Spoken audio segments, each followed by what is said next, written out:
Hello, everybody. Can you hear me? Can you see and hear me all right? Don't have the new studio set up. I don't know if you figured that out, but that hasn't happened yet. Kate, let me know if you can see and hear me okay. Oh, shit. Hold on. Hold on.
Okay.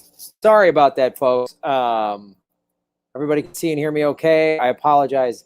I moved into a new place and I was getting my studio all set up today, ready to go. The internet got installed this morning. There's a little delay on my internet. I was hoping it would be installed. Supposed to be installed Sunday. There's a problem. Boom, but we got it fixed. So yeah, there's like, I'm literally missing, I think, one cable. I don't know what happened. I'm not gonna go. I thought I packed everything. Anyway, so I'm in this weird sort of nondescript room. So please hit the like button, share this. We're streaming on Facebook and, of course, rockfin.com/Graham Elwood. You can support the show and on YouTube. And hit the like button and share it and all that stuff. So I'm sorry, I went live once this week from a co-working space, which was a little weird. But so here we are. So we're gonna make this work, and I'll have the studio set. I'll go live again probably Sunday or Monday for sure, but maybe Sunday. Anyway, I wanted to do government secrets. So let me bring our good friend Lee Camp on the program. Hello, hey, buddy. Man. How's it going? Good. How you doing? I don't know. I kind of like being in your lap. This is nice. New vantage point. Yeah, it is. It's a interesting.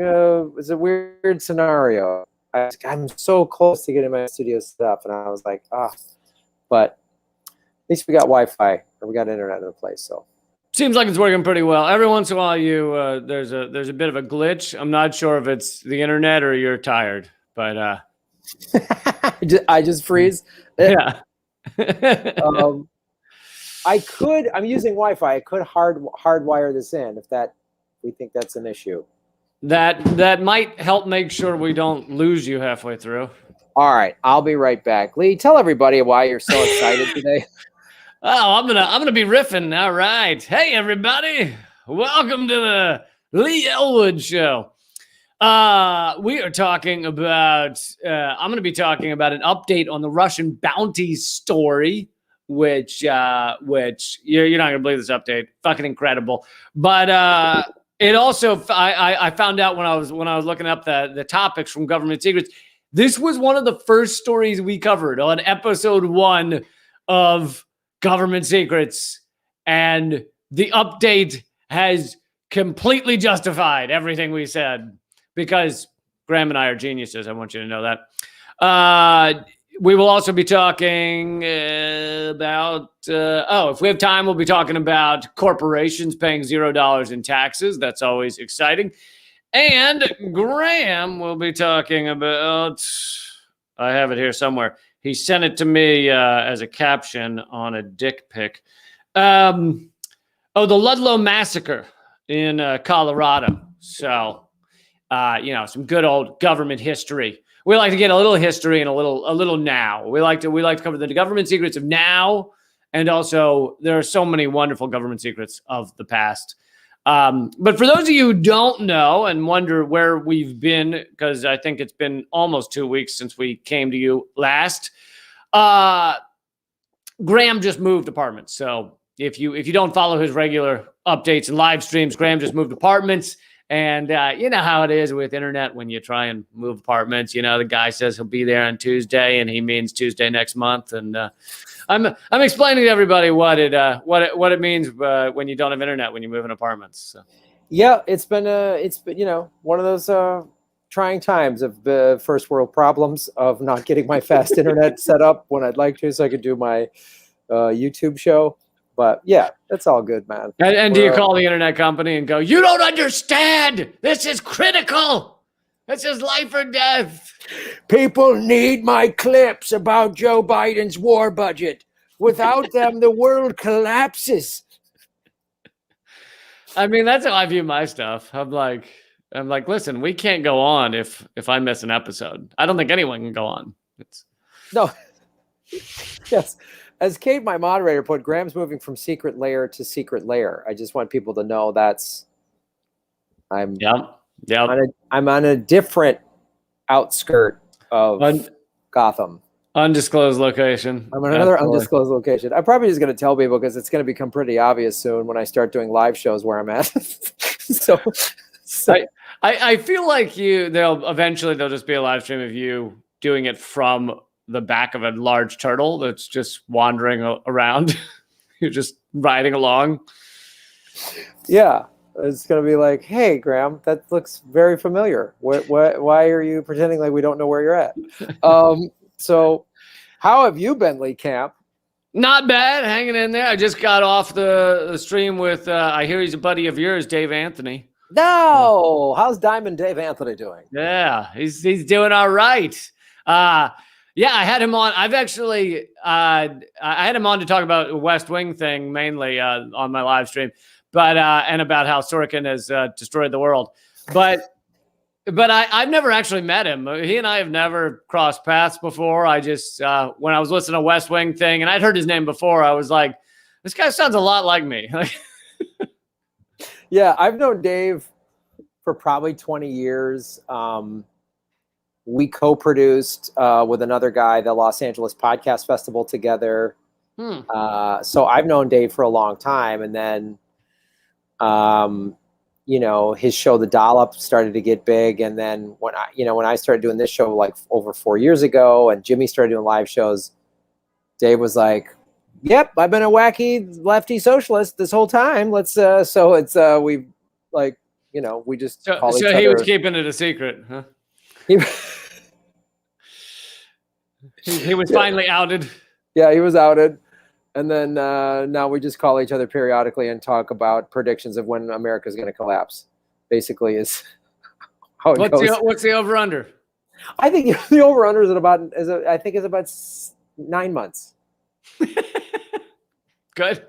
So, but then there's this new bet that's popped up that we're both like, I don't know if there's going to be this like big event like America, this market crash thing. It might just be America slowly sort of limps along in just apathetic decay, not realizing that they're living in a collapsed country, thinking it's still, because they're told it's the greatest country in the world. Like people just are not. They're going to go, yeah, there's more homeless and there's shootings every week and cops aren't held accountable and. Yeah, I increasingly think it's like a slower decline, but slower is relative. Like it could take 50 years, but 50 years in the history of even when you just talk about various genres of humanity, empires, 50 years is like a blink of an eye. But to an average human life, it seems like, we've been going downhill for 50 years now. Yeah, you're right. On a historical timeline, it's like America was completely decimated in 2075, and you're like, did you know that? I think so. I'm not quite sure I have the dinosaur types right, but I think I have it right. That the Triceratops is closer to us in time than it was to like the T-Rex or something. Meaning dinosaurs were on the planet for like over 60 million years. Like modern human civilization has been here for like, what, 100,000? Like, we are a tiny speck of dust, even on the history of just this planet. Yeah, so you're right. Give or take 50 years, I don't think it's going to matter whether this... I mean, so what's your over-under on the human race? Oh, I'm going under. Just under. Just bet under. Just no matter bet what, under. just bet the under. I mean, you know, this is one of my theories, and I think this absolutely goes under the category of a government secret. One of my theories on, you know, the Fermi paradox, where are all the aliens? It was proposed by a famous physicist who worked on the Manhattan Project, but he basically said, you know, we know there are more stars than grains of sand on the Earth's beaches. So that means that you calculate the number of habitable planets. There should be billions of civilizations of aliens. So, and the way he put it was, where is everyone? And so the famous "where is everyone" paradox. Now there's not a million, but there's several legitimate answers, you know, such as they're so advanced that they view us as, you know, ants or termites. And so they know we exist, but they're like, why would we stick our head in a fucking termite nest? So, you know, that's one answer. Or a just really horrible neighborhood. They're just like, why would we go there? They're just, why would we stop? We're an advanced civilization. Yeah. They're murdering each other. Yeah. I'm not going there. I mean, they're fucking horrific. Why would we ever venture near that? It's, you know, you see a bunch of guys like just killing and stabbing each other. You're not going to be like, let me walk into that, see how that goes. Exactly. Let's say there was a neighborhood, a cul-de-sac, a gated community, let's call it. And everyone in there is just beating the shit out of each other, shooting. There's heroin. They rob you. They're blowing up each other's houses for resources. They're staging a coup against the homeowners association. Definitely raping things. They're just stealing land. Would you like, oh no, they have a good restaurant there though. I mean, there's a nice you'd be like, we're never going near that neighborhood ever. But I heard they have the bakery there sells delicious little cakes. So I'm gonna go. They're gluten free and some of their vegan ones, and you'd never know the difference. So it's worth it. Like, yeah, we might get set on fire, but I did get stabbed once and punched twice, but I'm gonna go anyway because they're delish. They're delish. But anyway, what I was gonna say is one of the what were you asking the over under on humanity? Is that what you asked me? Yeah, humanity collapsing, and then then you're bringing up the aliens, but the theories of why we don't see aliens. Yeah, why we don't see aliens. So one theory, which I feel like I could kind of subscribe to this one, is that an intelligent species just kills themselves. I mean, we are on the brink of killing ourselves with nuclear war. We're killing ourselves with environmental destruction, just extracting all the resources and destroying the planet. And, you know, there's other ways we're on the brink of killing ourselves, such as, you know, creating some form of AI that we then implant in everyone that then takes over and decides that humans suck.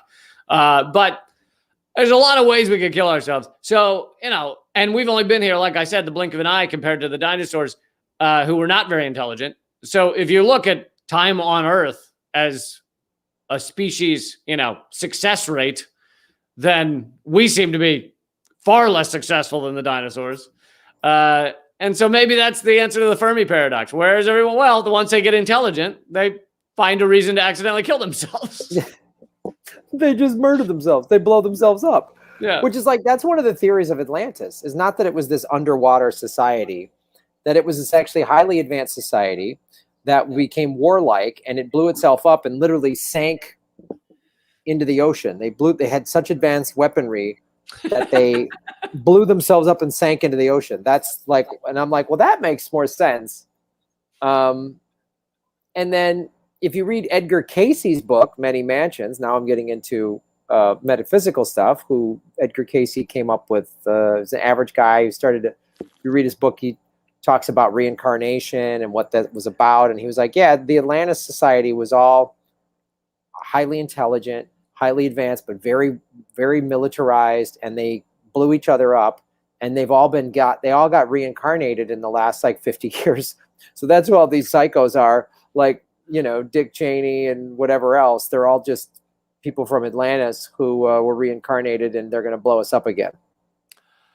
Interesting. Usually hear Atlantis talked about as like a positive people, but to have them all be like psychopathic warlords. Yes, they are highly advanced, and it supports your theory that like they were highly advanced. They probably had space. But here's my problem: is if Atlantis was highly advanced, then I'm sorry, one of them would have taken a trip at some point and dropped a tricorder on, you know, somewhere else. Like ancient Rome would have found, you know, like some Star Trek device. Not if they all went in the ocean. It all went in the. You tell me not one guy traveled and dropped his tricorder? Come on. Everybody, if everything fell in the ocean, Lee. Everything. I mean, everything. Like it all just whoops, it all went overboard, and it just. Because come on, you know, their tricorders like their car keys. They must have left it somewhere. Like, you know. Yeah, I mean, no, they just blew each other up with their dilithium crystals, and then everybody, that was it. There's nothing left. Has anybody seen my dilithium crystals? I had them here. They were. Shit, where are my dilithium crystals? I had them. Did you? Oh, honey, Mabel. Did you drop a tricorder in the ocean again? Like they're. Oh. Yeah, I'm telling you. I mean, it's at some point over the history of the past 100 years, someone would have found a dolphin with a tricorder stuck in his blowhole. Like it would have happened. What if though this is my big pushback? What if their weaponry was so advanced, they blew themselves up so much everything was evaporate, like dust gone. And so and the guy who left the tricorder in Italy, that it just sucked the tricorder in too.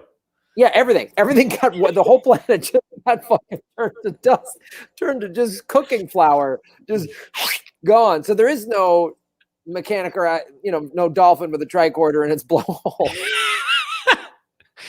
I mean, the most convincing theory I've seen it's not mine. It's not my theory. No, I'm sorry. The most it's not mine. The most convincing theory I've seen was, and I know he didn't come up with it, but Rob Riggle hosts some Discovery Channel travel show where he went to. It was once an island off of like Greece, but it was blown up in one of the largest volcanoes, like a caldera type volcano that doesn't leave a nice little volcano. Instead, it is so massive. It's what's underneath Yellowstone. It's so massive that it just destroys hundreds of miles of radius. And there was a society there in the little bit of land that remains after this. There was a society there at some point. And so there's a lot of people that believe that society was what people describe as Atlantis, and it did sink into the ocean because it was blown up in the largest volcano. See? And you're saying they had tricorders. That's what you're saying. But they all got turned to dust because of the big Yellowstone volcano. It all makes sense. If you really connect the dots on this one, it all adds up very much so. Yeah. I mean, I'm pretty sure Buffalo were involved at one point. Yeah. It adds up. I mean, just this conversation alone is enough to make an alien species go, oh, these guys are idiots. I'm not. talking about tricorders and dolphins. How long does it take for this broadcast to get to Alpha Centauri? Because they're just like, if you guys just listen to one of their, what they call it, a podcast. They're morons. They're idiots. I'm not going to that planet. It sounds like idiots. But we should tell people that they are listening to Government Secrets, episode 37. You know we're a bit loopy when it takes 26 minutes to get to the name of the show. I have already, while you were off the air, I've alerted to everyone what the topics are. So I think we can commence, and we can start. One of mine is the first one I want to do is an update on something that I found out we covered on the first episode, which was the Russian bounties story. But let's go with yours first. Oh, okay. Well, I think technically the Atlantis is a government secret. I think we should file it as the Atlantis tricorder is a government secret. And what exactly is it the government's hiding? That there's tricorders and blowholes of dolphins, and they're Got it. I mean, if that got out, I mean, honestly, it's as insane as America is. And Americans are more willing to accept that than like the CIA killed JFK. Like really, dude. There are real people out there that think that the ruling elite are not just evil and greedy; that they literally are just like eating babies. And it's like, how are you a real human being that believes that? It's like these are some fucked up individuals. But once you take it to the eating baby level, you've jumped the shark. You've jumped the dolphin blowhole. Yeah. Yeah, the thing I always say about that is like, you don't need to make what they're already doing. You don't need to add evil. Like you don't need to add some demonic sci-fi. Just like they're power-hungry sociopaths that will kill and blow things up for money. Mm-hmm. Like they traffic children. That's evil enough. You don't need to then eat babies. Oh, right. I think the eating baby thing was put out by the CIA just to take all of the people that were kind of on to what really was going on and just make them look nuts. Oh, it's absolutely. I totally agree with that. I think that's what QAnon was to set. They're like, put some real shit in QAnon and then put some crazy shit in there so that when they come close to real stuff, we go, oh, now you're just doing QAnon. You're just eating babies and drinking Vulcan blood or whatever their thing is, So anyway, speaking of Vulcan blood, let me go. So one of my favorite things about this show is sometimes I've researched something for a while and I have an idea. I really want to talk about this, or I've known about something, or I just learned about something and I want to do it. And then there's times like, since I just moved and I was trying to set up my studio, I was like, this is why we will never run out of episodes, Lee Camp. Cause I literally just was like, what I've done that you can do CIA Operation Bingo and just type in a letter and you'll get something. So this time I just decided to go Colorado mining scams or cover-ups. Colorado mining cover-ups. Really? You picked a state. That's cool. I was like, let's pick a state, because I started to think, as I'm excited about if things eventually open up, you and I go on the road, and if we ever do this live, we should absolutely do at least one regional government secret. Right? I like it. So I was like, that'll be a cool thing for the live show when we ever get to that. And I was like, so if we're ever doing a show in Colorado, I know they have crazy mining. So I found out about the Ludlow Massacre. This was, I want to read this. The Ludlow Massacre was a massacre perpetrated, and it's going to sound eerily familiar. Some of these will sound a little repetitive. Because governments are pretty consistent in how they're awful. There was a massacre perpetrated by anti-striker militia during the Colorado Coldfield War. There was a big strike in the Colorado Coldfields, and soldiers from the Colorado National Guard and private guards employed by Colorado Fuel and Iron Company attacked a colony of roughly 1,200 striking coal miners and their families in Ludlow, Colorado on April 20th of 1914. Approximately 21 people, including Wow. miners, wives, and children, were killed. Jesus. John D. Rockefeller Jr.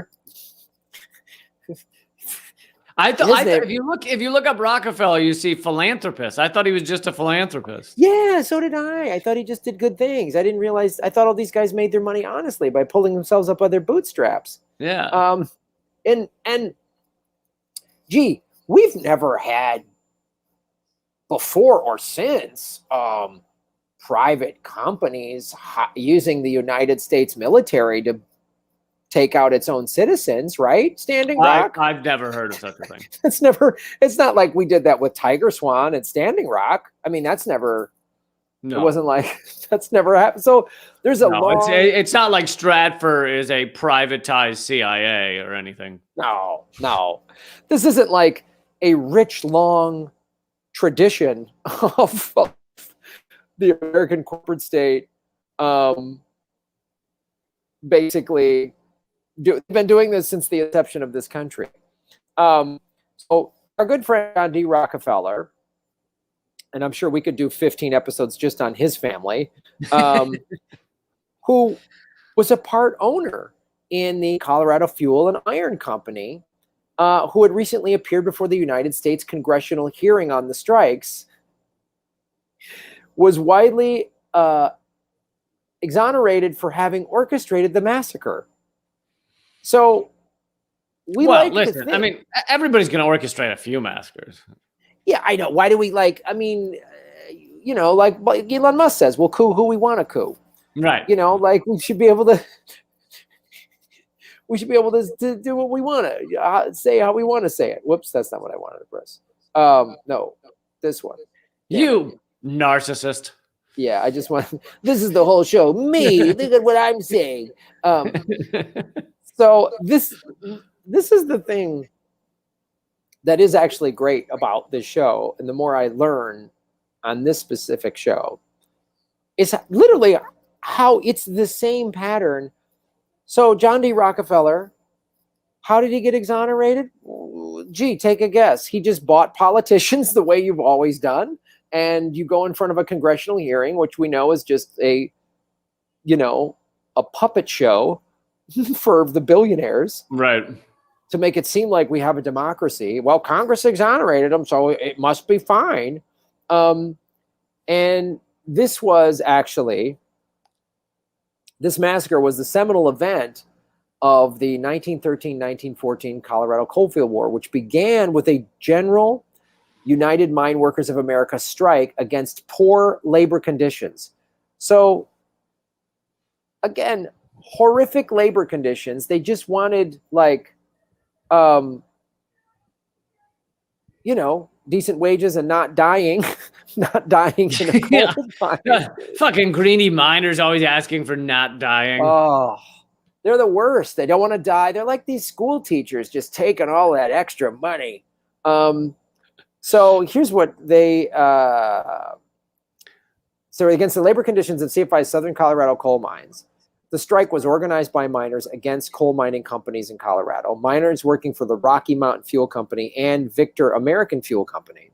Ludlow was the deadliest single incident in the Colorado Coalfield War and spurred a 10-day period of heightened violence throughout Colorado. In retaliation for the massacre at Ludlow, bands of armed miners attacked dozens of anti-union establishments, destroying property and engaging in several skirmishes with the Colorado National Guard along the 225-mile front from Trinidad to Louisville. From the strike's beginning in September of 1913 to intervention by federal soldiers under President Woodrow Wilson, orders on April 29th, 1914, an estimated 69 to 199 people were killed during the strike.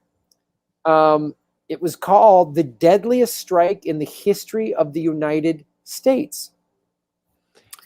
You mean Klan member Woodrow Wilson was not very friendly? No, Klan member Woodrow Wilson sent federal troops in there to lock the shit down because it's weird. You have a bunch of soldiers and private cops come and kill people on strike. And then they go, you know what, the hell with this. And they go retaliate. And then they're the crazy criminals. Gee, have we heard that before? Have we ever heard that before in this country? Yeah, I think we've done a few episodes on that.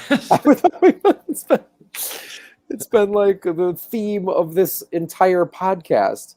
And so what this is, the socialist historian Howard Zinn described it as the culminating act of perhaps the most violent struggle between corporate power and laboring men in American history. Congress responded to public outrage by directing the House Committee on Mines and Mining to investigate the events. Oh, it's a good cover-up kangaroo court. Were you just reading, I can't see it. Does Wikipedia say socialist historian? Yes, about Howard Zinn. Are they, I mean, I don't doubt he was a socialist, but I feel like that's like Wikipedia's attempt to like malign him in the minds of those who don't understand and think socialists are evil. Because like he was just a historian. He doesn't need to be, it'd be like if someone described my show and was like, Jew comedian Lee Camp. It's really like, I know. I mean, he was just one of the most, impressive and talented historians this country's ever seen. He doesn't need to be called socialist historian. Well, it's weird. If you're a historian that really calls out all of this, the untold history of America, you show what America's really all about, then suddenly you're a socialist. You're an evil socialist. It's like you've just been, all Howard Zinn has done is call out the evil of the history of this country, much of it perpetrated by capitalists. So he must be a socialist historian. Relaying the real. It's long been known that relaying the real history of this country is a socialist activity. So yes. I think because I'm a vegetarian, I'm just going to refer to anybody else as the murder-eating historian. Just calling anyone a murder eater. I'm a vegetarian too. Don't you leave me out like that? Like I'm some sort of fucking awful fucking meat eater, meat-eating murderer. Vegetarian Jew comedian Lee Camp.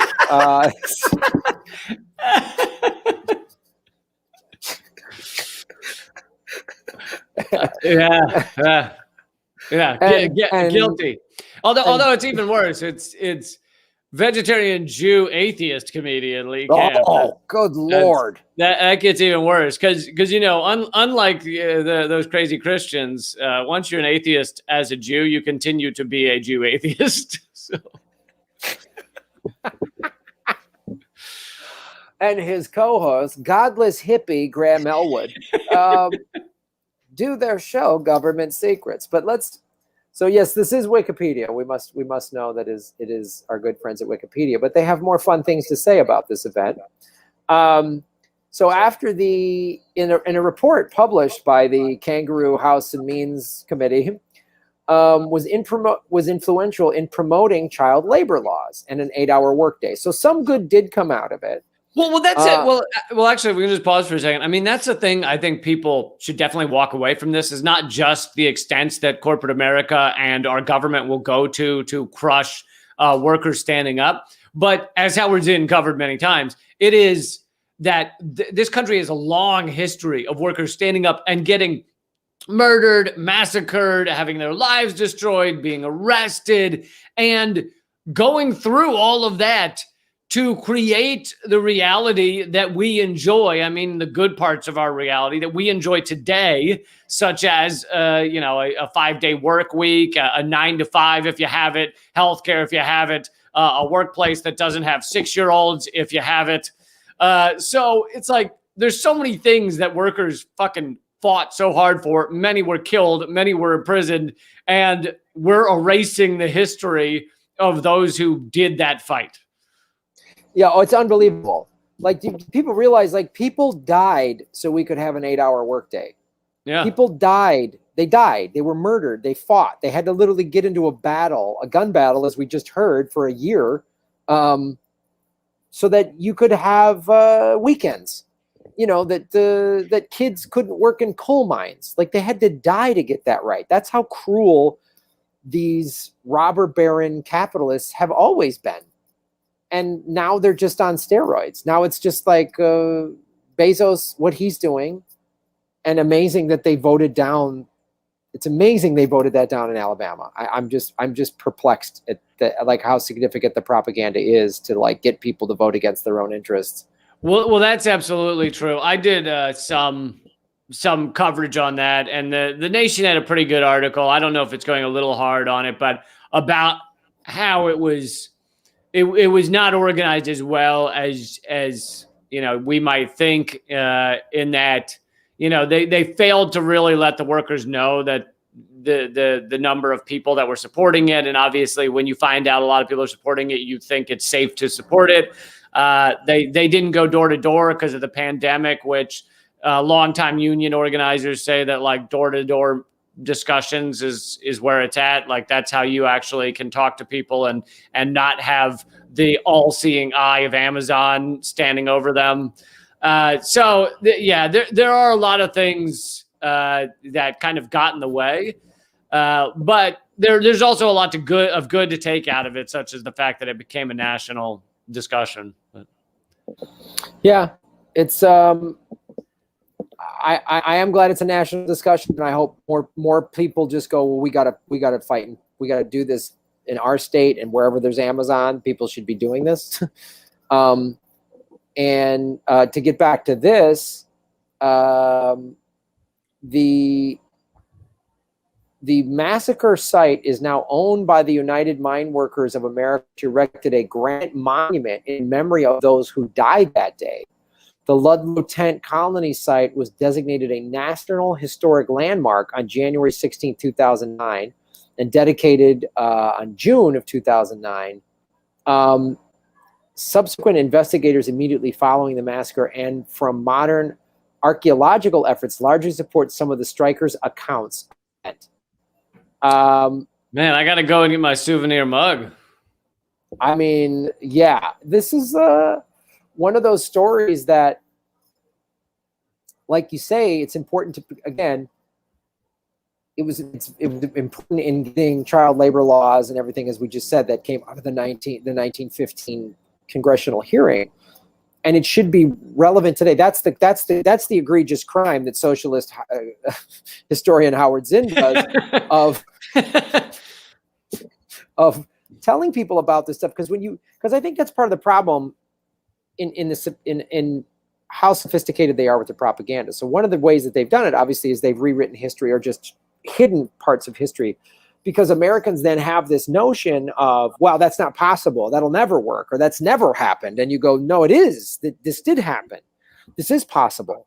This is why we can fight for this today. And every time you bring up a historical reference to somebody of like, no, actually this happened, they did this or this, people go, oh, like, all right, well then we can do that, you know. And or even just what you're talking about, that article in the Nation about the Alabama strike not succeeding, is they didn't do certain things and get people involved.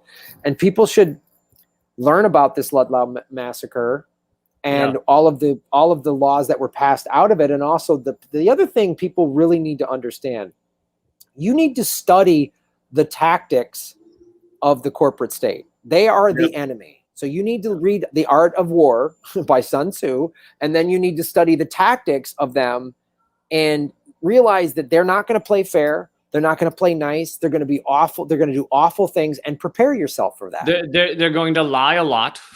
They're going to lie. They're going to smear you. They're going to threaten you. They're going to spend money to crush you. They're going to do whatever they got to do to protect their wealth. They're going to change the amount of time that you sit at the stoplight outside the factory so that people don't have time to talk to you. That's what Amazon did. They got the city to change the amount of time the stoplight held cars outside the factory, because that's where organizers were speaking to people.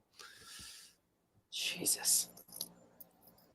Yeah, and that's why it's like, when you hear that, that's why you have to get these direct actions that we're going to take today for whatever need to be creative and sophisticated. Again, I referenced the Wall Street bets. That was like genius.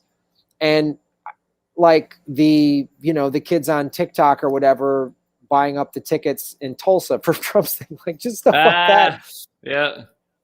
And so if you're going to get involved in a labor strike against a company like Amazon, like let go of any delusions that they're going to play fair and think like a criminal, think like a detestable, maggot-ridden corporate asshole and go, yep. How do we fight? How do we fight this? And what tactics are they going to use? And what can we use to outsmart them? Because they're hoping that we just keep with the traditional forms of organizing. Get a group, get an activist, and they'll infiltrate it. They'll get everybody fighting with each other. They do that. That's what the intelligence community does. And they're basically an arm of the corporate state.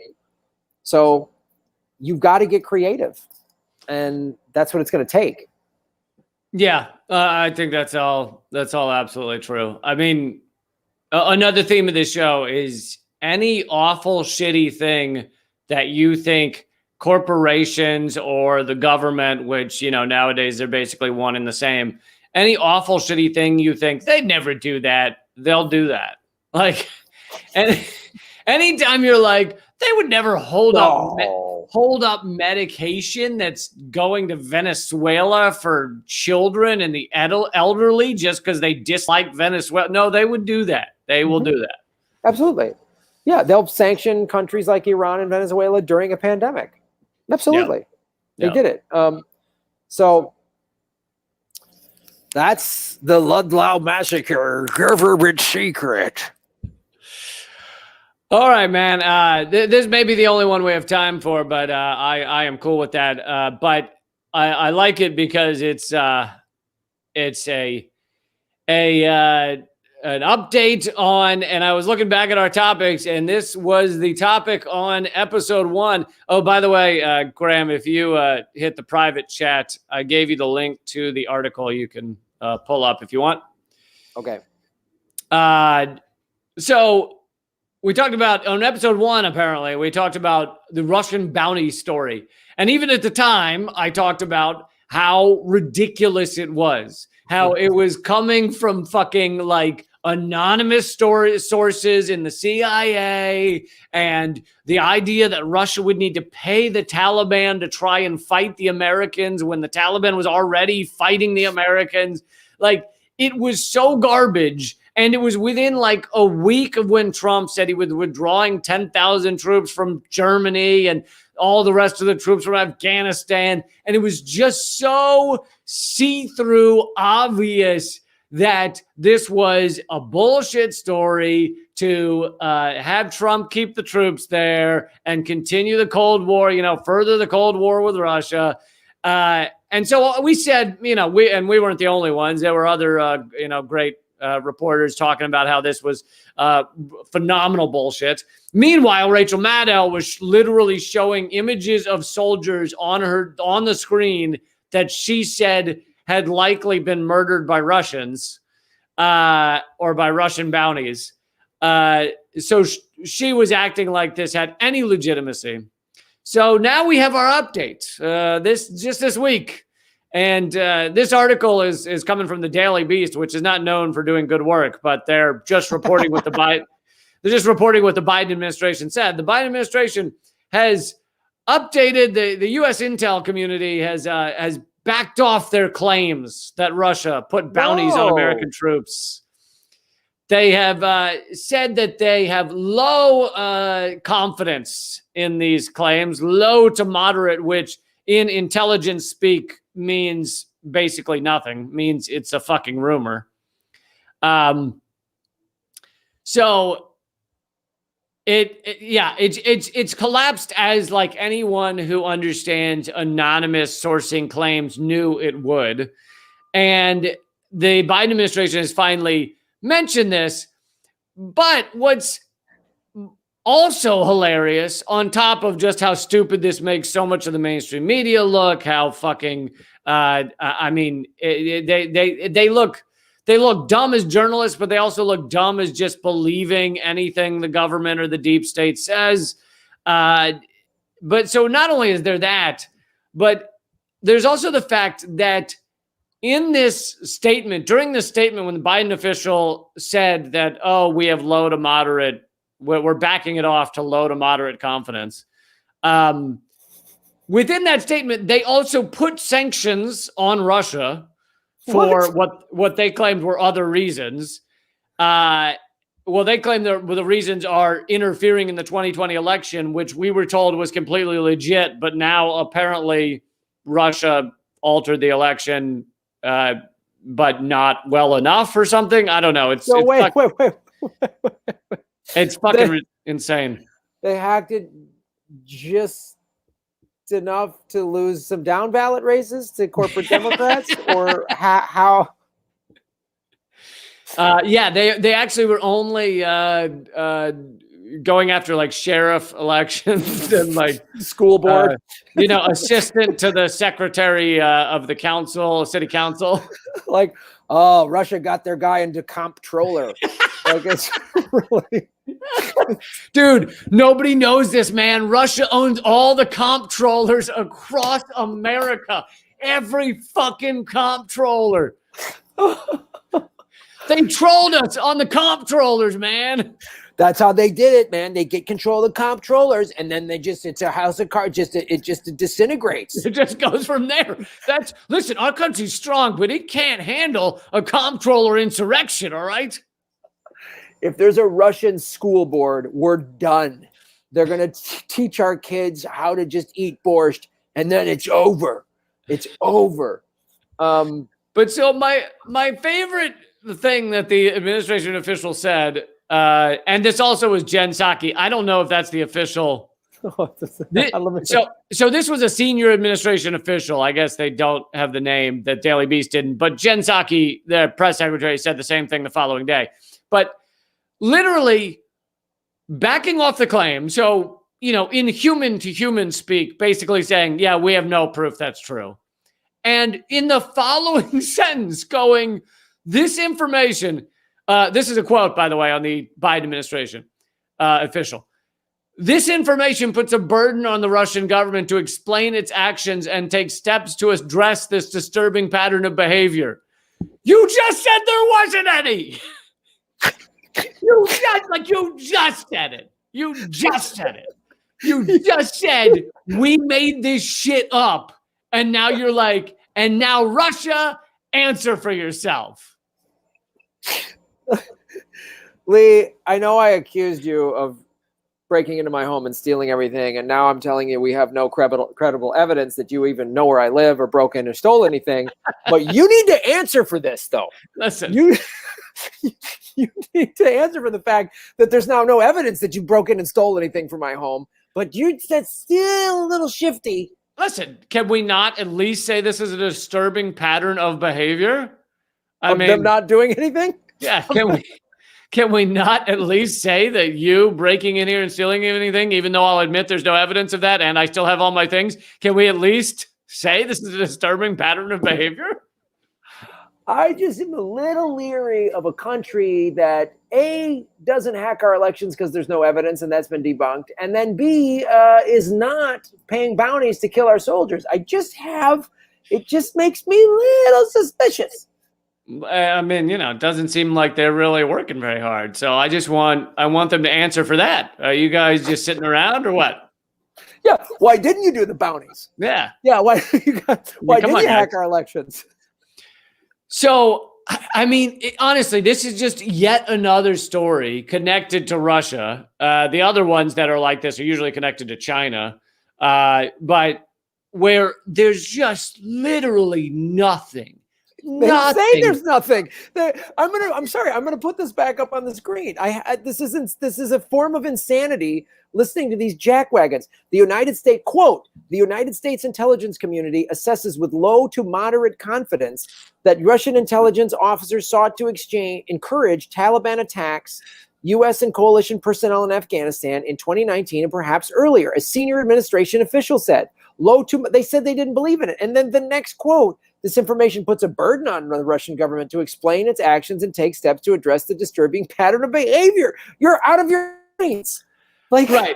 And they're using these euphemisms and doublespeak to try and confuse people. But like in the intelligence community, low confidence means a like rumor of a rumor. It means that a dude that had his balls strapped to a car battery in Afghanistan blurted out, "Yeah, the Russians are paying us just to get you to turn off the car battery." Like that is all it is. It's not even. I mean, it's probably like I don't even know what that. They probably like said, "Say it was the Russians, or we're going to turn the car battery on your balls again." Is probably what they did. Yeah. And he's like, "I don't know Russia." Say it. What? Who did it? It was Russia. There we go. There we go. Right.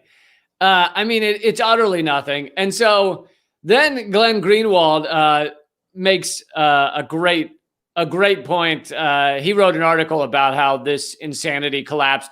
And here's the thing, before I even get to that, is you have to understand that it's not like all of us who gave a shit or were reading articles, we all bought into it. Many of us who even have a slight skeptical eye about what our government's doing, what our mainstream media hacks are doing, we knew this was bullshit. So there are people out there that, for everybody listening, there are people out there you can follow who know when a story's bullshit, even if it hasn't collapsed like this one has now, even before that. And so me and Graham and Aaron Mate and Glenn Greenwald and Max Blumenthal and the Gray Zone and Mint Press and all these outlets, like they are, and we are talking about how it's bullshit. And then, 8 months later, they go, "Oh yeah, it's bullshit." So there's people who know in advance. But anyway, Glenn Greenwald wrote an article about all of this collapsing, and he added a great point, which is initially the New York Times reported it, and they said anonymous sources. And you know that when they say anonymous sources, that could mean fucking anything. That could mean this. Yeah. That could just mean one guy at the CIA, which we know lies to us. So they say anonymous sources. All these other people run with it. But then I'll quote Glenn Greenwald's article. Even worse, other media outlets, led by the Washington Post, purported to have, quote, independently confirmed the New York Times CIA tale of Russian bounties. Twice in the last year, I have written about this bizarre practice where media outlets purport to independently confirm one another's false stories. And they do this by doing nothing more than going to the same anonymous source who whispered to the other, to the New York Times, who whispered to the initial story, the same anonymous source who whispered to them the same things while providing no new evidence. Yet they use this phrase, independently confirm, to purposely imply that they obtained separate evidence corroborating the truth of the original story. So it makes sense. Like, people see CNN and say, we've independently confirmed this story from the New York Times, and they think, oh, they must have found the guy in Afghanistan who was paid the bounty. Like, they must have new evidence to confirm it. But no, what they did was call the CIA, the same fucking people, the CIA that lied to the New York Times, lie to them. And there you go. They've confirmed it. It's hard to keep track of how insane this is. Because it's like,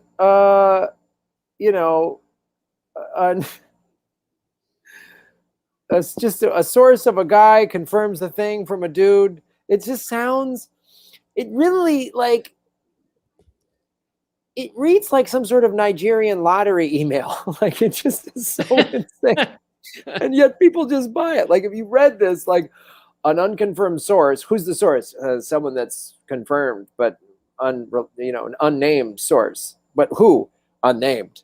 But like, it just sounds like such a scam. Like, well, there's $20 million in Nigerian lottery funds that we were going to hold in your account because you want. It's like, come on, this, and they keep. Did they even know they sound this crazy, or are they like, oh, most Americans don't care enough, they'll believe anything we tell them, or is it that arrogant, or are they just that dumb, or what is it?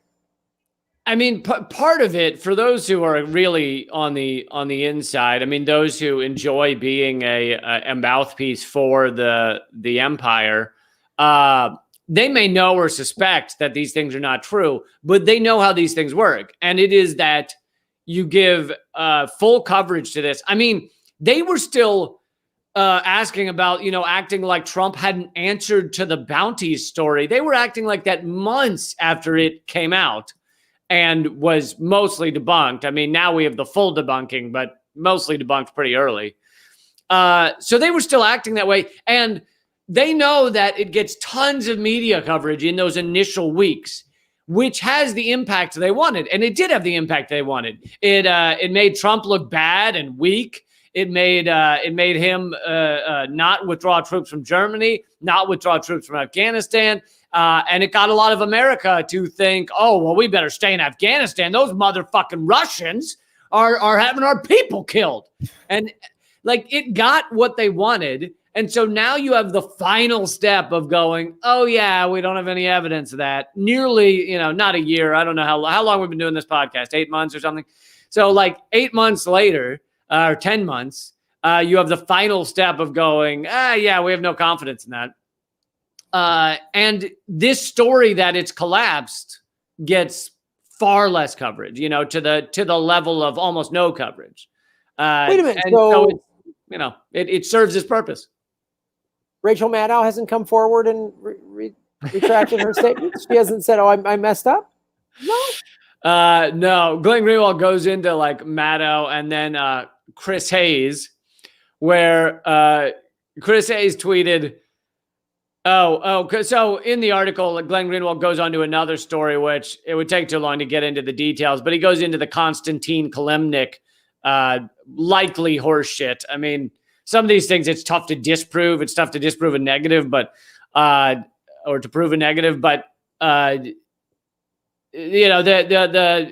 government claims that Konstantin Kalemnik, who was a translator, gave elite polling data to the Russians, or Manafort gave elite polling data to Kalemnik, who gave it to the Russian government, something like that. Anyway, Glenn Greenwald points out that Chris Hayes tweeted, there was no collusion, just the Russians hacking Trump's opponent to help Trump and Trump's campaign manager passing campaign info to the Russians.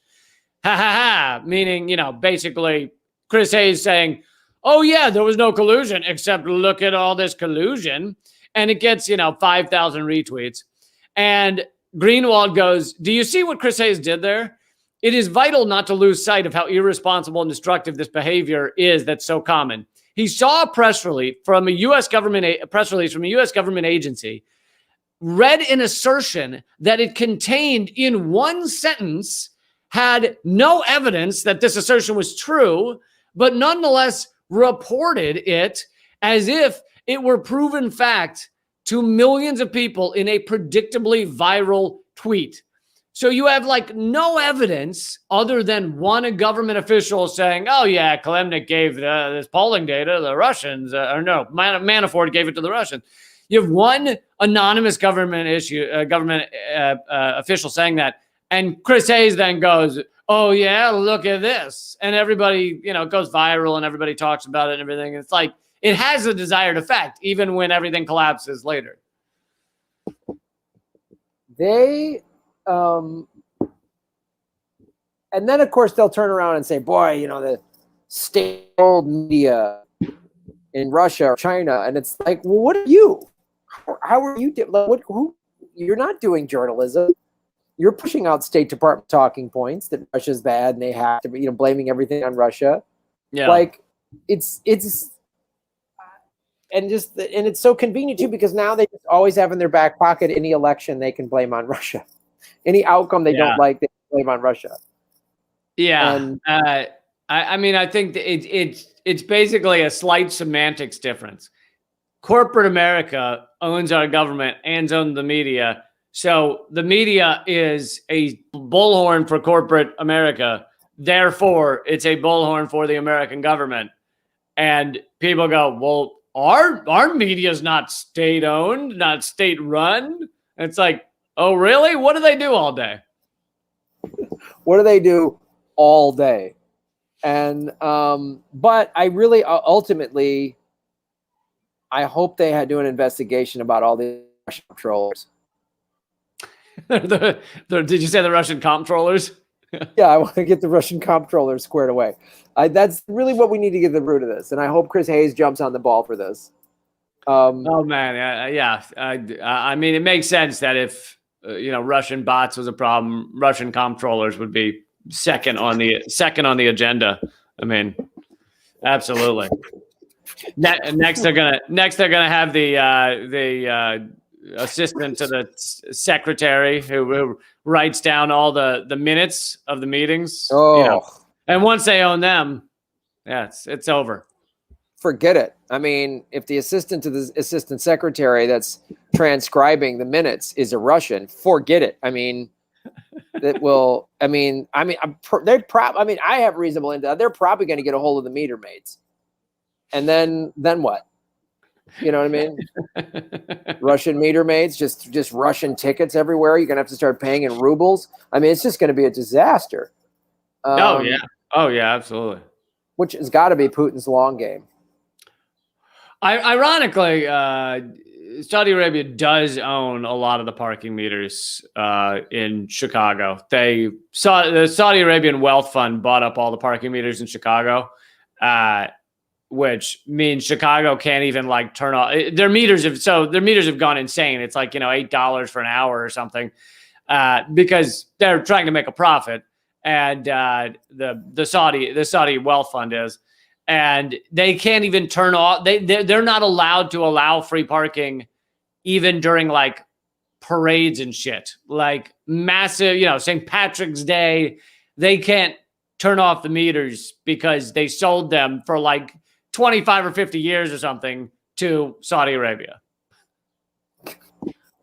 That's got to be Rahm Emanuel, right? That had to be one of his deals.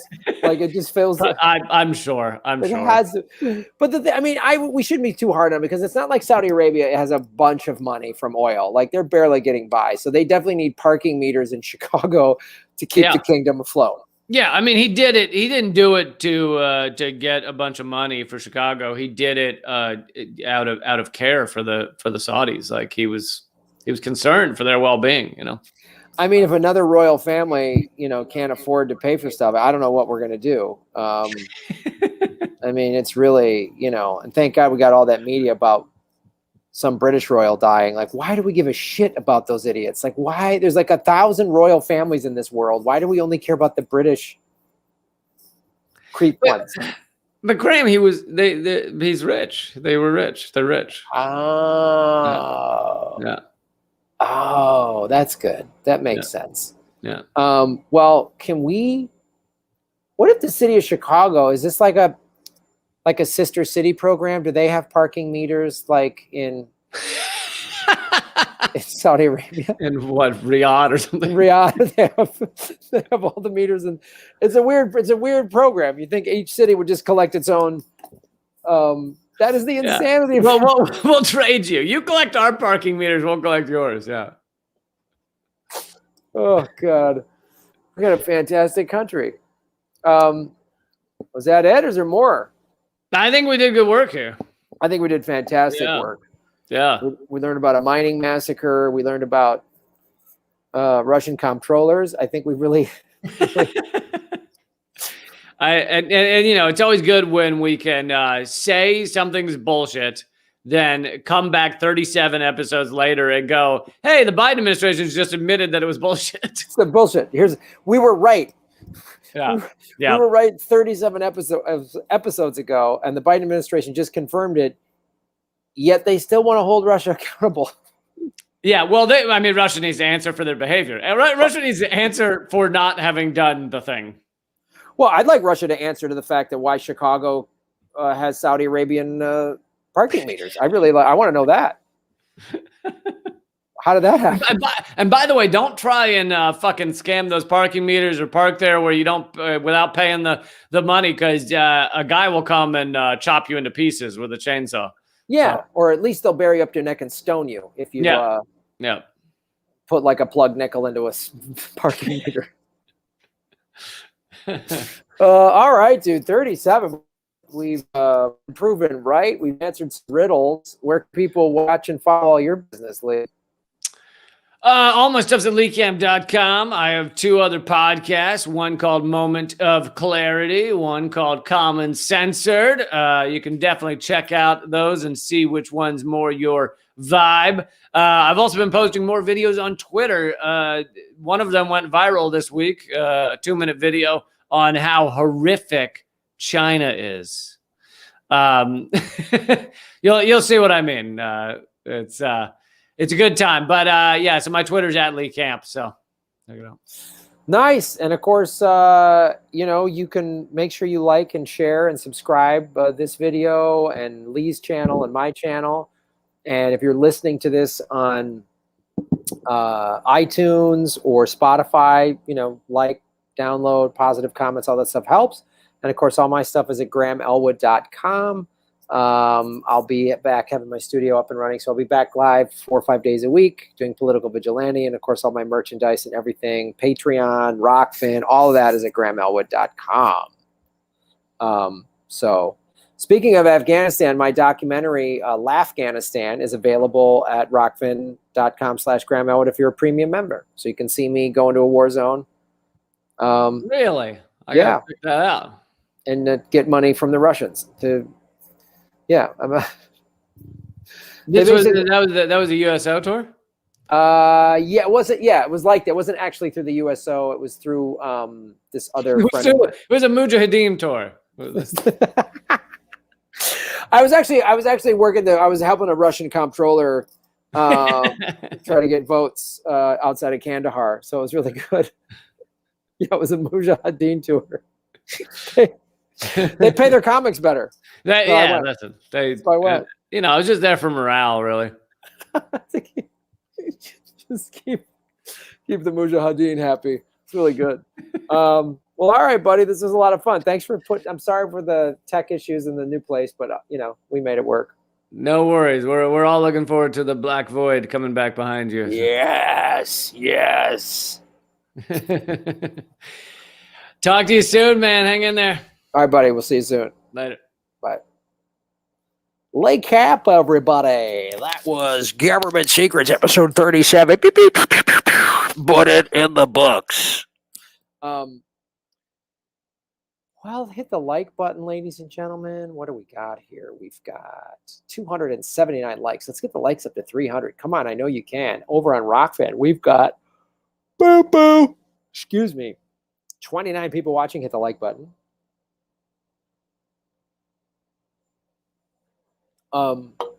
Let me read the Rockfin tips. That's a great way to support the show, folks. Go to rockfin.com/GrahamElwood. It's free to sign up. Premium membership is $10 a month. You get bonus content, and then you can tip the show, like all of these fine folks have done over on the Rockfin. Matt S. Shave Your Knuckles for Justice, Matt. Would love a retroactive crypto lounge this weekend. Ooh, we might do that. Maybe I'll do that. I haven't done a Sunday show in a while, so maybe Sunday I'll do a Super Chat Sunday. If I get the studio all set up, finished. It's almost done. Melissa H. Shave Your Knuckles for Justice. Aliens have put the space equivalent of police tape around our galaxy. Do not cross. Oh. I think you are exactly correct. And Kate put in the chat the Colorado Encyclopedia.org article on the Ludlow Massacre.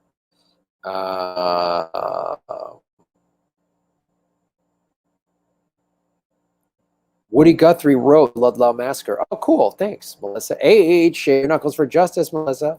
Woody Guthrie wrote the Ludlow Massacre video. Maybe play it at the end of the show. Ooh, I will. Let me get that up and running.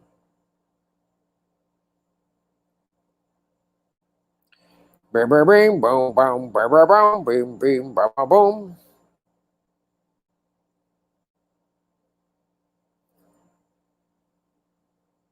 We will play that. Sweet. Thank you so much. Eric Designo, Shave Your Knuckles for Justice, Eric. Howard's Inn is my decoder for most of my history education. May the May the blowhole is my drinking word. By the way, blowhole is my drinking word. Awesome. Yes, support us on Rockfin, folks. We're in third month of demonetization. Ugh. Like, are you on right now? Can you super chat? Nope. There's no option to super chat, is there? Oh, and Pat the Batman fan, I got your package. Thank you so much. Nice to see you, Lana. I appreciate it. Mira Maxwell, shave your knuckles for justice. I just tuned in and have no idea what the fuck the joke is, but I am laughing my ass off anyway. Well, if you tuned in late, you can listen. You know, we'll post government secrets on our platforms. And also, if you're a Patreon at the $10 level or Rockfin Premium, you get playback on all of the live streams. So you can go back and watch it. This is so hilarious.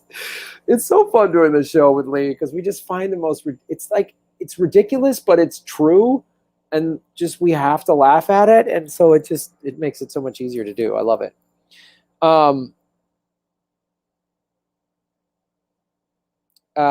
It's crazy, this admin's bullshit. And it's like, they don't care how absurd it is. Yeah, I know. Nero Straight Singer. Nero, thank you so much for supporting the show at Rockfin.com. How can we take direct action against weapon manufacturers and the academy? I don't know. Again, I would think of some sort of financial boycott, something, or all they care about is money. All they care about is money. So that's figure out that way. Figure out that way. MHC, shave your knuckles for justice. What scares me more than the political issues themselves is how effective the propaganda is. I know, that's terrifying. This is how people are so easily duped. These days, when the status quo tells people that Russia or Trump are an existential issue, even non-political people feel the need to speak out. But the rest of the time, most of these people making strong political statements are effectively nowhere to be found. I know. It's insane. It's insane. Scott Johnson, shave your knuckles for justice. Graham Elwood, thank you, Scott, for supporting the show. John Stowell, ba-boom. This show is the highlight of my week. Thanks. Oh, I know. I love doing it. And I'm sorry for all the tech issues this week, but we made it. Yeah, it's so fun to do. Gun liability insurance and survivors compensation fund. Oh, that's a good technique. If you're demonetized, do likes even help your channel? Yeah, it still helps because I'm still posting content. I'm still posting clips on YouTube, and it helps people come to the channel. And I'm posting some clips on YouTube. I'm posting everything on Rockfin, so it's hopefully driving more people to Rockfin, which I believe is the future. It's blockchain, it's cryptocurrency. So Ethereum hit an all-time high yesterday.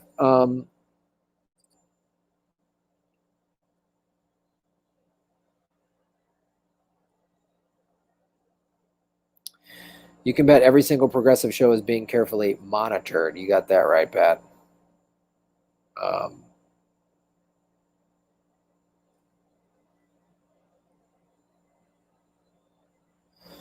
Mark B. Boom, Mark. Thank you so much for supporting the show on Rockfin.com. Fuck YouTube. Rock on, Graham. You got that right, brother.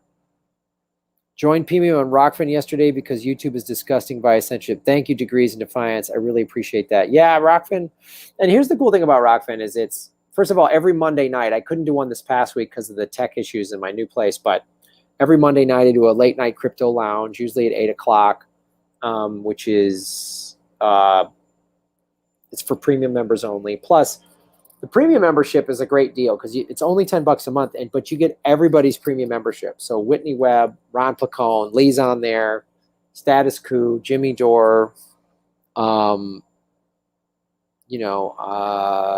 Iverson, all those folks.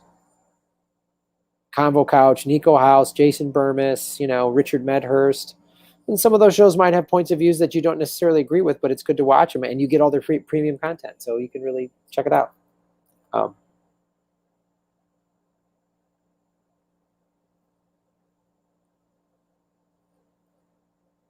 No free speech for you. Big thank you for sending me crypto, Casey. I bought into Bitcoin now. Good investment, right? Bitcoin just had an all-time high the other day. It hit 63,000, which is an all-time high for Bitcoin. So I'm glad. I love hearing that. I love hearing that. Hi, low-level CIA person who has to watch this. Karaoke's coming shortly. I hope you like the karaoke. Deep state, intelligence people. It's fun. Karaoke's fun. I hope you have fun watching this show. Dan O'Brien. Boom, Dan. Shaving Knuckles for Justice. When are you running the People's Party?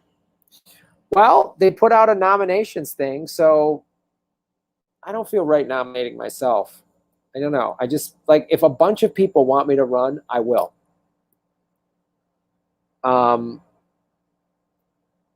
If people ask me to be a leader, I will do it.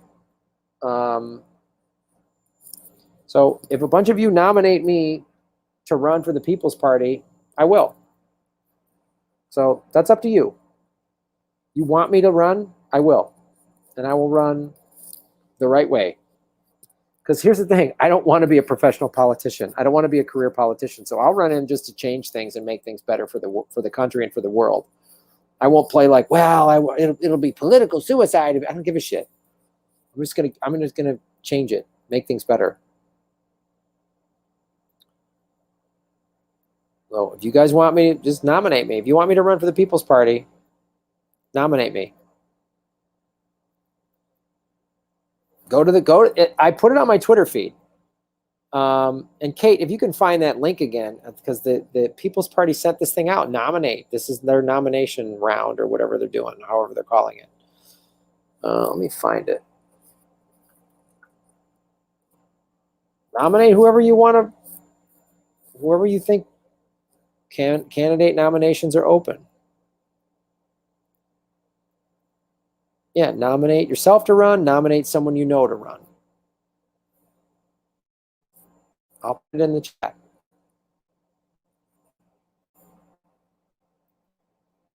If I was nominated and I ran, I'd run my way hardcore to win. I wouldn't like do it to make a statement or try to get, oh, I got some of the votes, and nah, fuck it, let's go.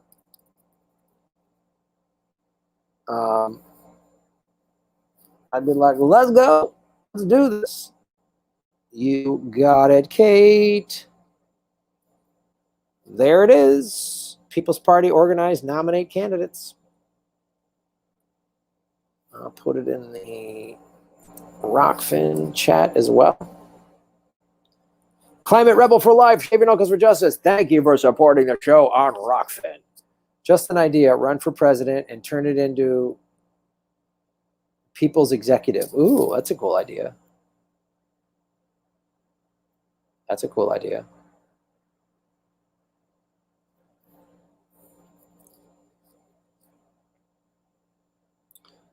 I've considered running against Jackie Spears. She's a progressive in rhetoric, but not policy. I'm telling you, all of you, if you guys all just start running for various Congress, city council seats, you know, run for Russian comptroller, whatever, you know, run. That's how we change it. If we all just run and win. And if I do run, if you guys nominate me and the People's Party gets behind me, many of you can come volunteer and work, and, you know, we'll get it done.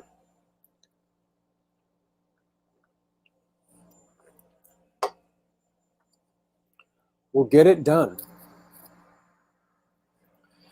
Yeah, we'll have Psaki in the debate. I'll just pull out a sock. I'm like, wow, Graham's out of his mind.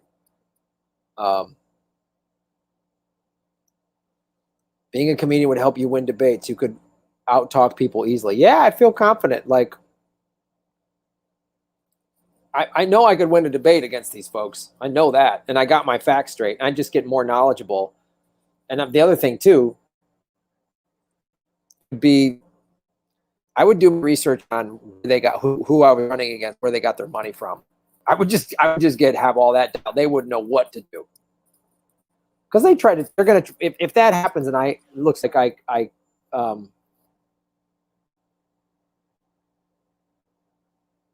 that's how you get the non-voters. Saki. Elwood Saki 2024. I don't know. That sounds like a winning ticket. Yeah, I would just, yeah, they wouldn't know what to do with me. They tried to, if I got, like, it looked like I was going to win, they'd make crazy smears. I mean, who know what they'd accuse me. Someone would step forward and be like, oh, Graham killed my goldfish or whatever.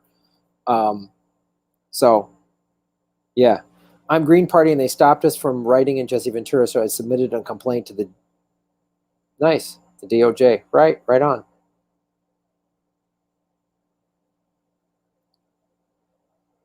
I direct Graham as the new director of Orange County Water and Sewage Commission. Yes.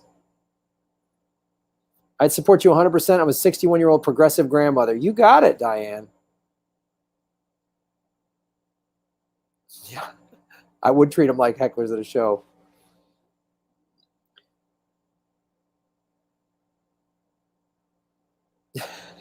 Graham Elwood's teacher's pet. Graham went surfing in Russia.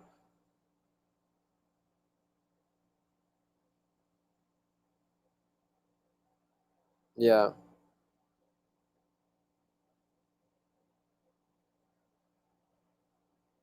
It'd be cool.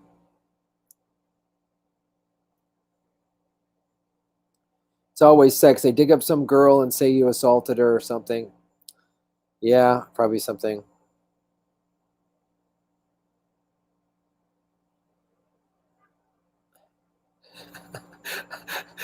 Here's Kate. Graham, go for it. Say I did a lot worse than that. Hold my non-alcoholic beer.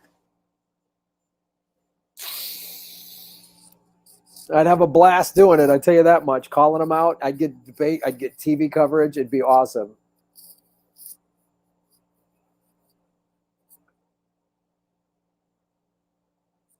You know.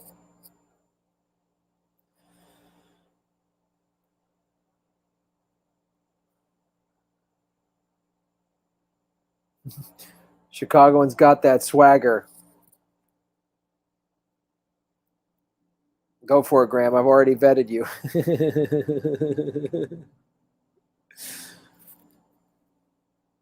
Yeah, they'd cuff me to a chair. Somebody asking, new studio. Yeah, this isn't it yet. I was getting my studio set up yesterday and today, and there's literally this one cable I cannot find that syncs up my it goes from my camera to the transcoder to, so I'll have this fixed before the next one. I got my Wi-Fi. That was the big delay. It was like I'm supposed to get my Wi-Fi set up Sunday, and then there was a problem, and then they were like had to send a different person, different company out or whatever for today, and I got that done this morning, and I got my monitor behind me and my TV stand. I got it all set up, but we'll get it done. We'll get it done. It'd be a mission from God. Reporting from the supply closet of Wayne Industries, Graham Elwood. I am in the supply closet of Wayne Industries. Unacceptable, Graham. I know. Thank you, Sailor Man.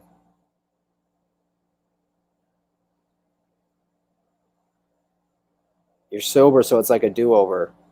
Yeah. And if they were like, you got drunk and you did this and that, I'd be like, yeah, it was awful, and I shouldn't have done that. And that's why I got sober. That would be like everything. I go, yeah, I was, I partied too much. I spent a night in a Chicago jail. Not a drunken disorderly. Yep. Don't you blaspheme in here.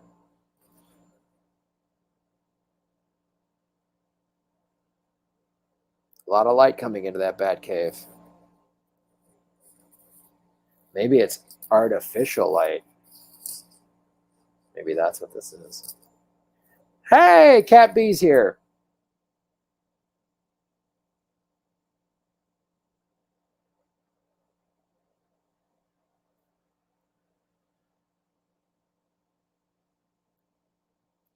They will kill you like JFK, RFK, MLK, Malcolm X, Fred Hampton. Well, I wouldn't know all that going in, and I'd have some backup plans. And that would be an honorable death, dying to make the world a better place.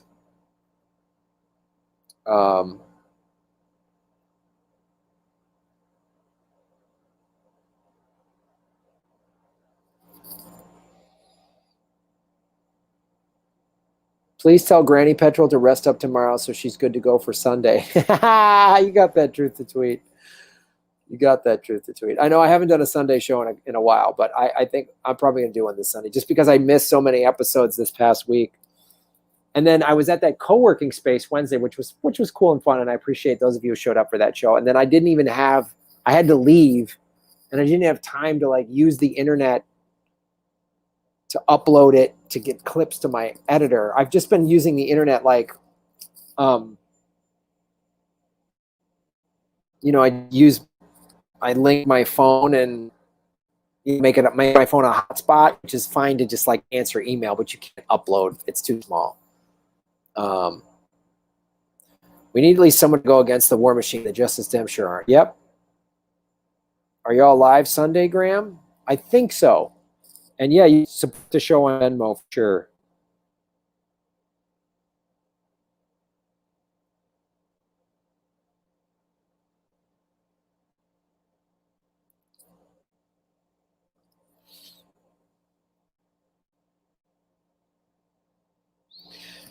Let me check here.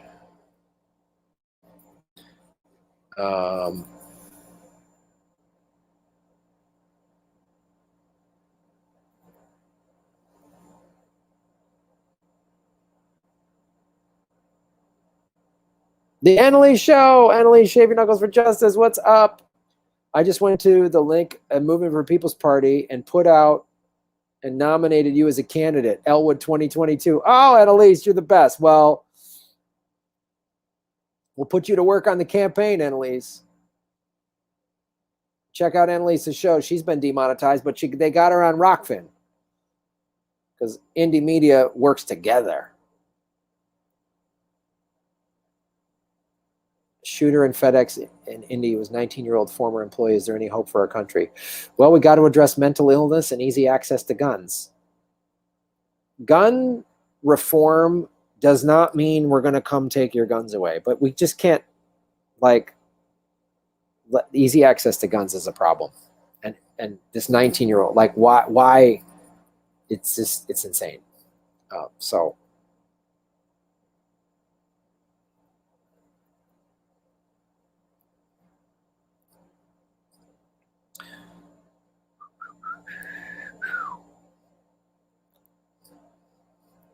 knuckles shaven, Rosie, boom, boom, boom, boom, boom, boom. Everyone on my campaign staff is going to have shaved knuckles.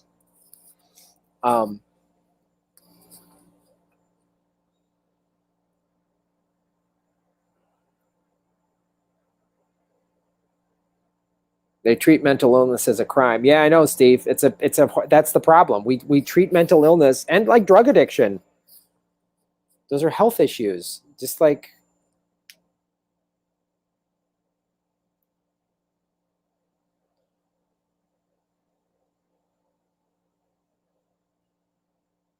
I know you remember Silverstein, brother. Don't forget. You got that right. I just got my TV tote bag and it's awesome. Thank you, Tony. Yeah, folks. So there's all this TV merchandise.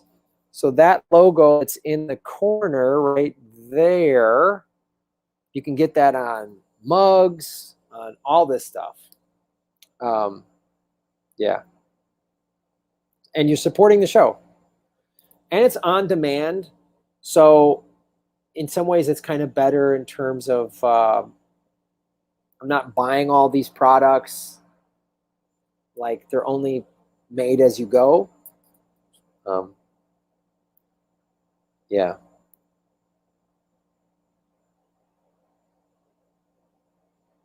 Exfoliate my knuckles for justice. You got it.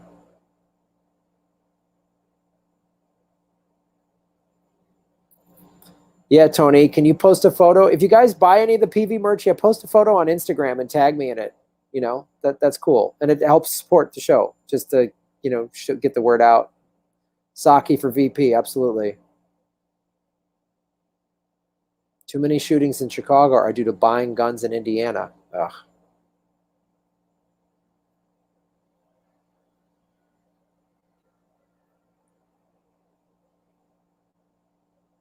Neville has a fancy suit and a hat just for watching Graham.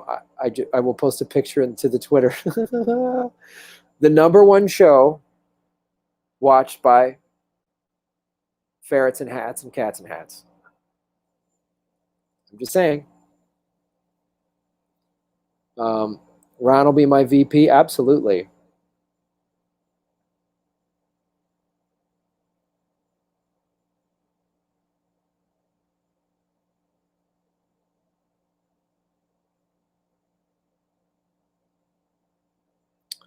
I agree with gun reform to get rid of loopholes and strengthen background checks, but gun reform won't solve the reasons people use guns. They will use something else if not a gun. Yeah, absolutely. It's not just a gun law issue. I mean, it's dealing with mental illness. Stop being this war culture. I mean, imagine if we had Medicare for all, and included in Medicare for all was psychological. Like you could go to a therapist, you know, you could, do any sort of alternative treatments. You could, what if we made our food healthier? What if we treated addiction as a health issue rather than a criminal issue? There's so many things we could do that would help. I mean, look, how many of the shooters, I can't claim to know the inside the mind of somebody that does this, but how much of it they were pushed to the edge, they were ostracized, they were whatever. And what if we had, or they had felt like they had no hope or no chance or no nothing because it's such a cruel capitalist society? What if we had free healthcare and we had free college tuition and everybody was working on a Green New Deal and we actually were a society where we helped each other out rather than just like, screw you, good luck. Other countries don't have this. It's insane. Yeah. It's insane. Graham and Abby 2024.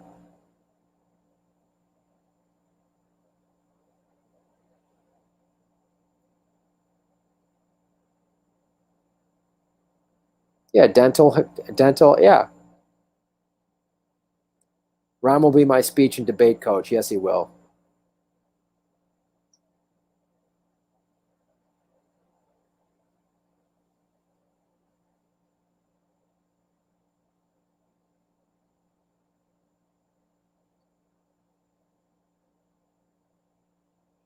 Yeah.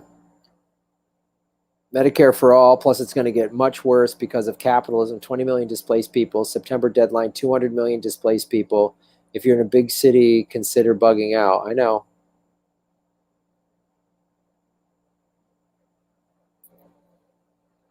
Graham, please post the info they want on that nomination form in the description in these YouTube videos. Okay. It's on the screen right now, but yeah, I'll do that for sure. Event 201, Operation Lockstep, SPARS 2025 and 2028 pandemic plan from 2017. Ugh, of course.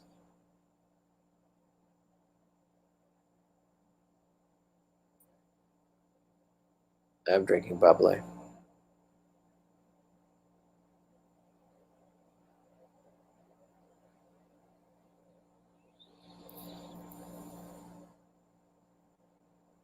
I am drinking bubbly.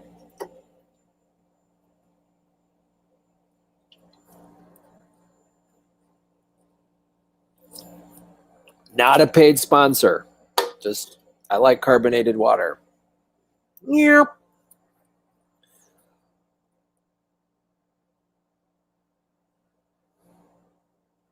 I'm in Inglewood and the sirens never stop. Makes me think they're running some psych op. Why did you remove your post? It made good sense to me.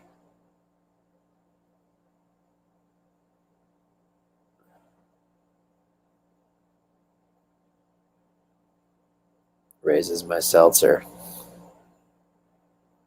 Outlaw CIA mind control programs. The shootings will continue until the Democratic Party anti-Second Amendment legislative pass agenda or is defeated. Their political technology. Interesting. Big Seltzer strikes again. Did you ever watch that Bohemian Groove documentary Alex made? No, I never watched that.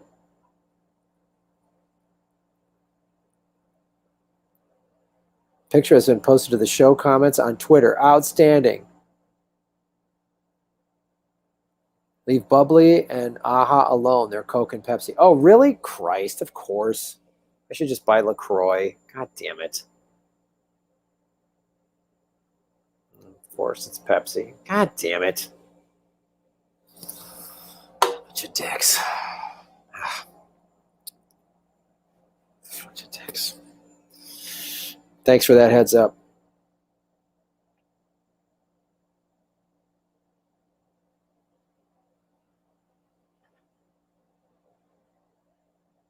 Anyone can snap in an instant due to be ruined by our unjust predatory system. I know.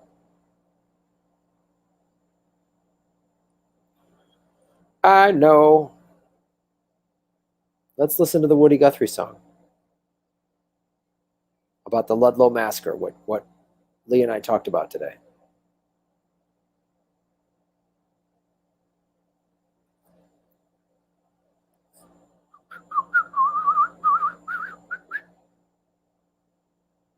Share.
Really? There's no audio.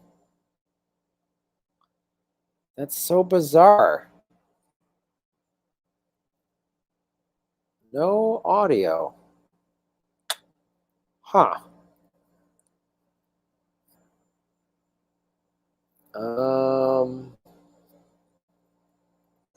Let's try it this way.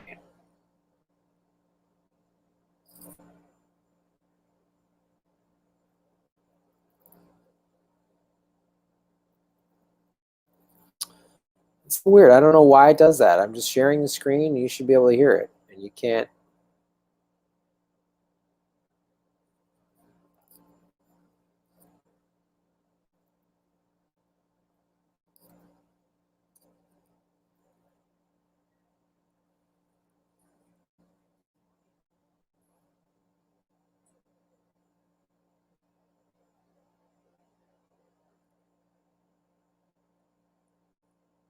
Now there's sound. Huh. That's really dumb. I guess when I try to share it on Google Chrome, Kate, this is something to know for the future. When I share a screen, because I use StreamYard, I got to use Google Chrome to use StreamYard. Okay. Hold on. We're going to do this, get it right. Here we go. Tell me if you can hear this.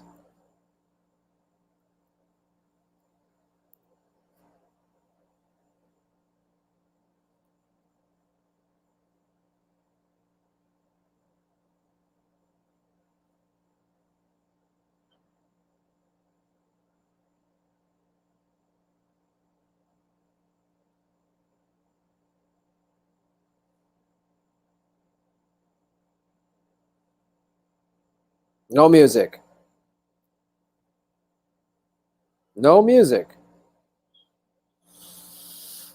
I don't know what to tell you. I can hear it. Ugh. Damn, it's a good song. I don't know what to tell you on this one. It's weird. You can't hear it. I can't.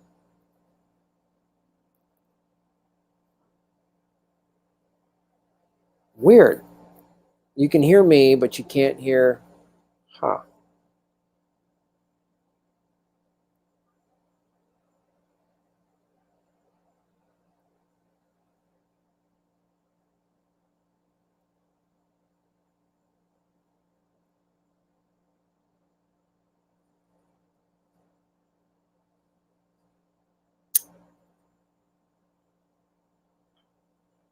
Yeah, I don't know what to tell you. Sorry, guys. I guess I don't know. This setup doesn't, I don't know. I don't know what to tell you.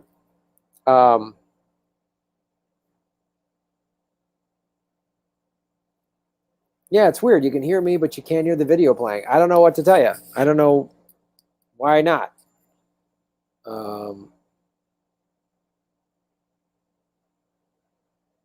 It looks muted on the window. Yeah, it's not, because I can hear it. So that's when I play this music video on YouTube, when I share the screen, I can hear it, but you can't, which doesn't make any sense to me. Because it's not, yeah, it's not muted.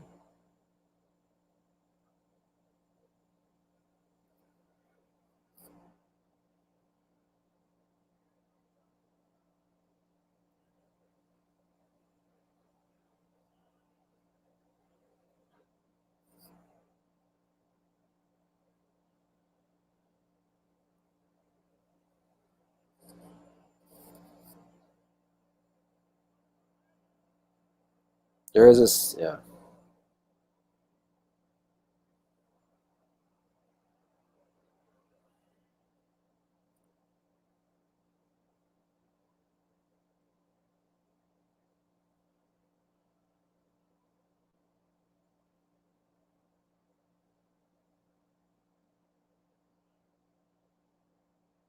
Still nothing, huh?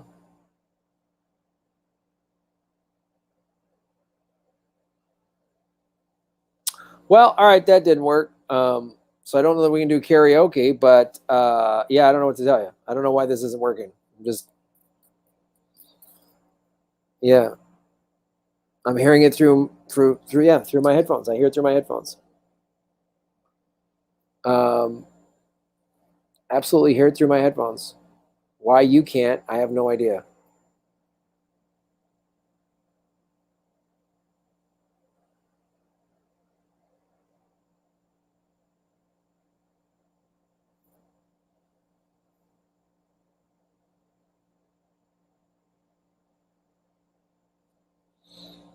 Yeah, and the audio said it's the mic. The mic is the default, the built-in microphone, and the speaker is the headphones.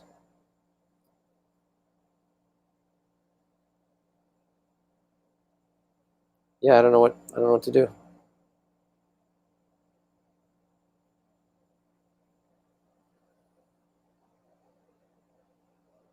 Yeah, maybe. All right, I know Jimmy just went live, so I'll do a karaoke song, even if you can't hear the music. Who cares? Let's do.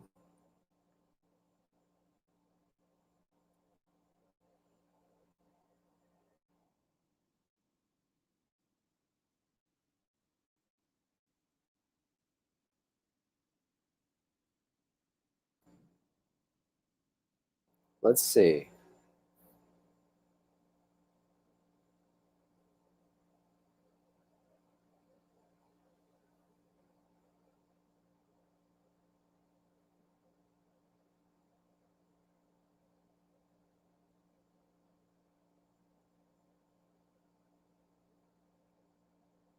How about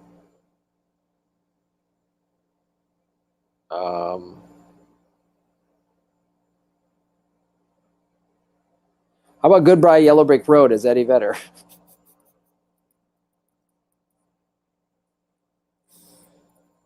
Can you hear that?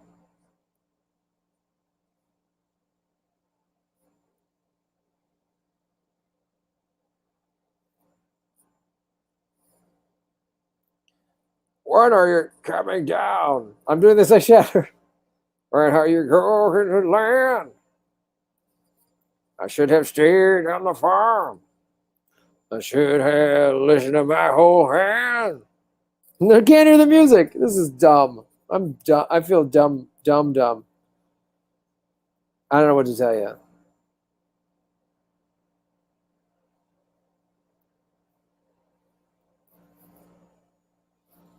Let's try this. Can you hear me now? Ow, ow, ow.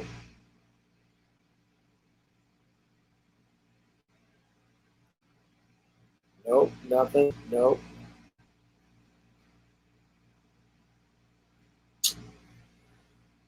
Don't know what to tell you guys. It's been a bag of dicks. All right, tell me if you can hear it now. Can you hear it now?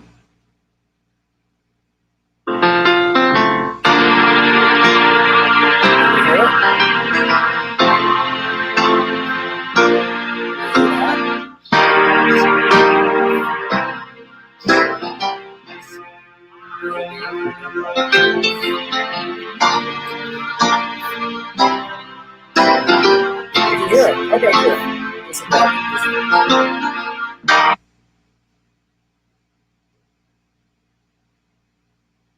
Too loud. Thank you. So is Grandma okay? My cat ran outside. Yeah, the lyrics are wild. This thing I would do this karaoke. I always like some of the lyrics. I'm like, God, I didn't realize the lyrics were so nuts on this one. Well, that's our show, ladies and gentlemen. Definitely be back Monday.